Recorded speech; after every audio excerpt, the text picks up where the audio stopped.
صدری ویسر لی امری واحلل عقدۃ من لسانی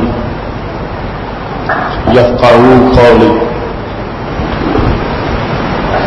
احمدک اللہم یا مجیب کل سائل والصلاة والسلام علی من هو افضل الوسائل وعلى آلہ واصحابہ ذوی الفضائل اما بعد فاعوذ باللہ من الشیطان الرجیم بسم اللہ الرحمن الرحیم شہر رمضان الذی انزل فیہ القرآن صدق اللہ العظیم وصدق رسولہ النبی الکریم الامین ان اللہ وملائکتہ یصلون علی النبی یا ایھا الذین آمنوا صلوا علیہ وسلموا تسلیما الصلاۃ والسلام علیک یا سیدی یا رسول اللہ وعلی آلک واصحابک یا حبیب اللہ مولانا صلی وسلم دائما وابدا علی حبیبک خیر الخلق کلہم منزہ عن شریک فی محاسنہ فجوہر الحسن فی غیر منقسم یا اکرم الخلق مالی من الوذ به سواک عند حلول الحادث العملی رب صل وسلم دائما ابدا علی حبیبک خیر الخلق کلہم. اللہ تبارک و تعالی جل جلالہ وعم نوالہ واتم برہانہ وعظم شانہ کی حمد و ثنا اور حضور سرور کائنات مفخر موجودات زینت بزم کائنات دستگیر جہاں غم گسار زمان سید سربران حامد قسم قائد المرسلین خاتم النبیین احمد مجتبی جناب محمد مصطفیٰ صلی اللہ علیہ وآلہ وآصحابہ وبارک وسلم کے دربار میں درود السلام عرض کرنے کے بعد آپ تمام حضرات کو ماہ رمضان مبارک کی آمد مبارک ہو. رب ذوالجلال ہم سب کو اس مقدس مہینے کی قدر اور اس کے ہر لمحے کو نیکیوں سے معمول کرنے کی توفیق عطا فرما. آج ہماری گفتگو کا موضوع ہے عظمت رمضان کا ادراک اور اس کے تقاضا. خالق کائنات جل جلالہ کا کروڑواں شکر ہے کہ اس نے ایک بار پھر ہم سب کو ماہ رمضان مبارک کی برکتیں حاصل کرنے کی توفیق عطا فرمائی.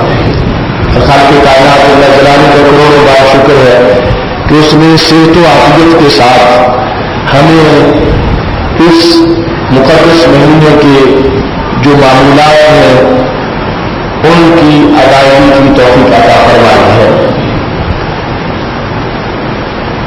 رمضان مبارک کی عظمت کا ادراک جو قرآن عظیم قرآن رشید کے فرامین سے ہو سکتا ہے، رب ذوالجلال نے اختصار سے قرآن مجید کے اندر رمضان مبارک کی متعدد عظمتوں کو ایک جملے میں بیان کرتے فرما دیا شہر رمضان الذی انزل فیہ القرآن. رمضان کا مہینہ وہ ہے کہ جس میں قرآن مجید کو نازل کیا گیا. یہ واضح ہے کہ قرآن مجید کتاب ہدایت ہے. قرآن مجید سفر زندگی میں بندے کا رہنما ہے. قرآن مجید میں ہر مسئلے کا جواب ہے، ہر مشکل کا حل ہے، ظاہر باطن کے لیے شفا ہے اور دنیا قبر اور اثر اور جنت میں بندے کی روشنی ہے. تو خالق کائنات جل جلالہ نے انسان کو یہ کہہ کر کہ رمضان کی عظمت پوچھنا چاہتے ہو تو پھر یہ سوچ لو کہ رمضان وہ مہینہ ہے جس میں اللہ نے انسانیت کو عظمت عطا کرنے والے قرآن کو نازل فرمایا ہے. رسول اللہ صلی اللہ علیہ وسلم نے اس عظمت کو مختلف پہلوؤں سے بیان کیا. ہمارے آقا صلی اللہ علیہ وسلم ارشاد فرماتے ہیں نوم الصائم عبادت. روزے دار جس وقت حالت روزہ میں سو جاتا ہے رب ذوالجلال اس کی نیند کو بھی عبادت بنا دیتا ہے. یہ ہے کہ یہ بھی کہ سوئے رہے جو ضرورت سے وہ سوتا ہے. رب الصائم یسبح بزانہ اس کی ہڈیاں بھی تسبیح کرتی ہیں اور اس کو اللہ تعالیٰ یہ مقام دیتا ہے دعاء مستجاب. جس وقت وہ دعا کرتا ہے تو خالق کائنات جل جلالہ اس دعا کو قبول فرماتا ہے. یہ تو ہر ایک علم میں ہے کہ رب ذوالجلال نے رمضان المبارک کو ایسی زرخیزی عطا فرمائی ہے کہ اس رمضان المبارک میں رب ذوالجلال ایسا اہتمام بندے کے لیے اللہ کی طرف سے ہے. من تقرب فیہ بخصلۃ من الخیر کان کمن ادى فریضۃ فیما سواہ کہ جو نفل کرتا ہے اس کو فرض جتنا ثواب ملتا ہے. کوئی زمین ایسی نہیں کہ جہاں جو کاشت کریں تو وہ گندم بن جائے یعنی جنسی بدل جائے. رمضان المبارک کی وہ زرخیز زمین ہے جہاں کاشت کرنے والے نے نفل کاشت کی ہے مگر فصل پک کے تیار ہوگا تو وہ فرائض کا تیار ہوگا اور جس نے ایک فرض ادا کیا اس کو 70 فرائض کا ثواب ملے گا. تو اس سے پتہ چلتا ہے کہ یہ فرائض اور نوافل بطور خاص ان کا ذکر ہوا لیکن ہر عمل جو انسان کا ہے نیکی کا عمل وہ حج کے روزہ اس کو کئی گنا کر دیا جاتا ہے. صرف فرائض اور نوافل نہیں ہمارے جو بندے کے لیے اعمال ہیں رب ذوالجلال ان اعمال میں اضافہ فرماتا اور ان اعمال کی تربیت فرماتا اور رمضان المبارک کی وجہ سے خالق کائنات جل جلالہ اس کو ایک عمل کو اتنا عظیم کر دیتا ہے کہ انسان تصور نہیں کر سکتا کہ خالق کائنات جل جلالہ نے اس کے عمل کی کتنی پرورش کی ہے اور رب ذوالجلال نے اس کے عمل کو کتنا بڑا اونچا مقام عطا فرمایا. مثال کے طور پر سجدہ ہے. رمضان المبارک کے علاوہ بھی انسان سجدہ کرتا ہے خدا کو اور رمضان المبارک میں بھی سجدہ کرتا ہے.